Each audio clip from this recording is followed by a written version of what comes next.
I believe we can prevent heart attack. We can put in place strategies to reduce risk.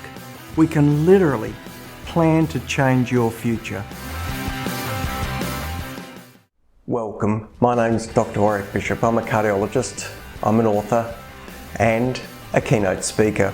Together with that, I'm CEO of the Healthy Heart Network, and I'm all about trying to help people live as well as possible for as long as possible. You probably know heart disease is huge in Australia.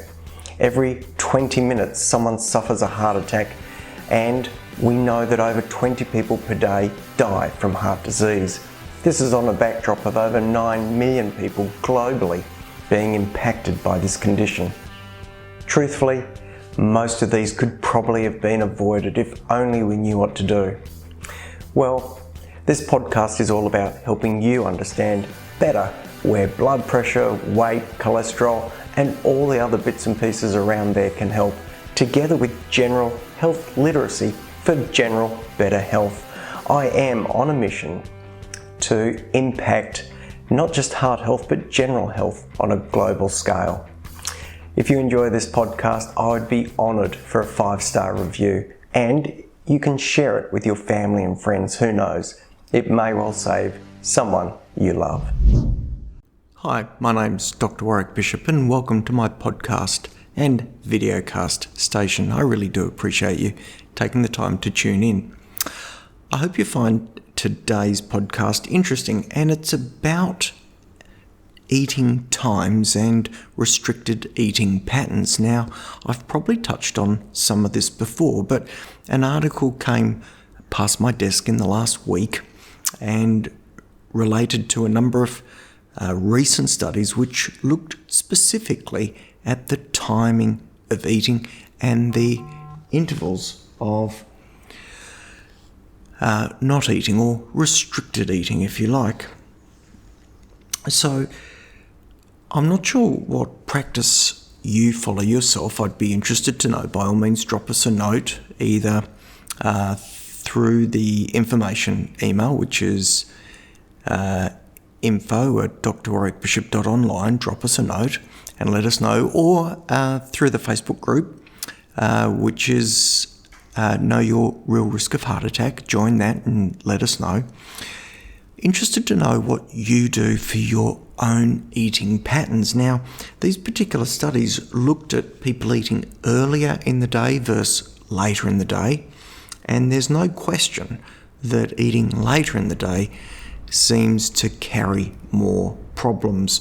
It seems that if you eat later in the day, you burn calories slower, that the fat tissue is more likely to hold on to that extra energy, and of course this could be a risk for developing obesity, therefore hypertension and risk of diabetes.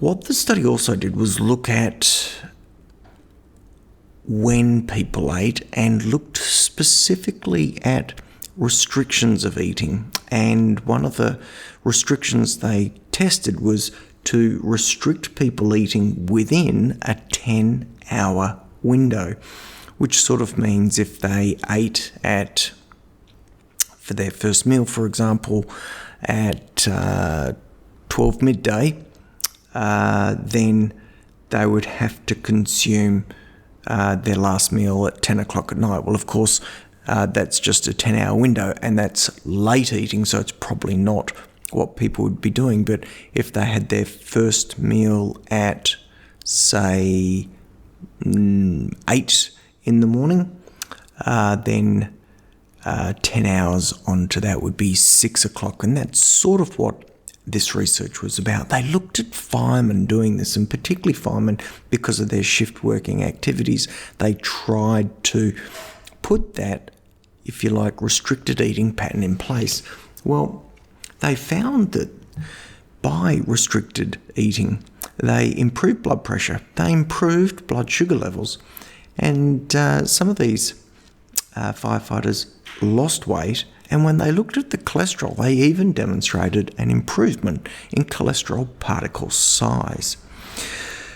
So a very interesting situation where giving the body time to, if you like, fast. So if you're eating in a 10-hour window, you're fasting for 14 hours. Giving the body time to fast really seemed to prepare it for a more efficient use of energy, or a better use of energy when it eventually came. The feeling was that as people ate earlier in the day, they were less likely to feel full, and this seemed to relate to levels of leptin, which is a hormone produced when we eat to give us a sense of satiety. The really interesting thing is that the researchers seem to think that the restricted eating pattern gave the body time to break down toxins. Now, I'm a bit uncomfortable with words like toxins, and often I think it's a grab-all without any specific. But I do think there is a real important component of that restricted eating to discuss. And from my own perspective, and as I said before, I'm very interested to hear what people have been doing and what they've found for themselves. But from my own perspective, I've been restrictive eating for probably 6 to 9 months. I tend to try and finish eating at about 7, absolute latest 8 o'clock at night, and I'll probably have my first bite to eat at about midday or thereabouts. I'll have a couple of coffees in the morning to get me to midday. Those coffees will generally be a black coffee. Now, why that sort of regime? Well, in fact, if I go 8 at night till midday, I'm actually doing 16 hours and eating in an 8-hour window. So I'm going a little bit harder than the researchers did with the firemen. But my own experience is that it's been good for weight stability. I've had no issues with weight gain. Weight has remained stable, and certainly that's good. As I'm getting older, it's harder and harder to keep the weight off. But one of the really striking things I've noticed is that over the last couple of years, I've developed a bit of arthritis, particularly in the base joint of my thumbs. And this had been extremely problematic, particularly with work where I use my hands for holding a probe for imaging hearts.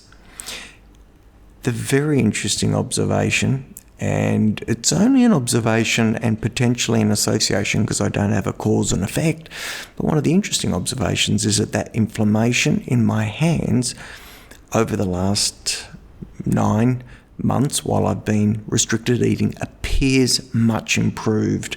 And several weeks ago, for various reasons, I was out of regular daily habit. We were travelling, and following my normal